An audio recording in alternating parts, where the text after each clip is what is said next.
في مصر زمان، في قرية صغيرة كان ليها أسرارها وحكايتها اللي بتتقال على لسان العواجيز. الحكاية الأشهر بينهم كانت عن ولد اسمه سعيد.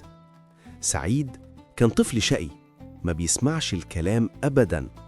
دايماً أهله يحذروه: يا سعيد ما تتأخرش بالليل وما تقربش ناحية الترعة.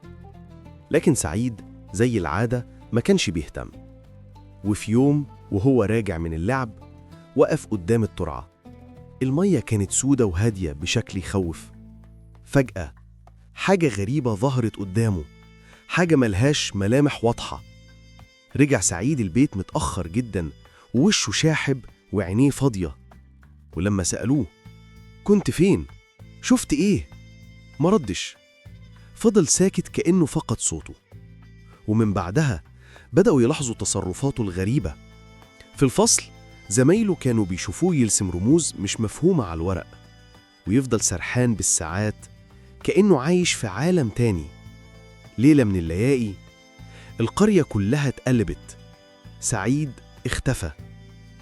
أهله وجيرانه خرجوا يدوروا عليه، ولما وصلوا للترعة لقوا هدومه مرمية على الأرض، لكن هو نفسه ملوش أثر. بلغوا الشرطة والبحث استمر أيام طويلة، لكن لحد النهاردة محدش عارف سعيد راح فين ولا إيه اللي شافه جنب الترعة. الحكاية بقت أسطورة في القرية، وكل أم كانت تقول لعيالها: اوعوا تقربوا من الترعة عشان ما يبقاش مصيركم زي سعيد.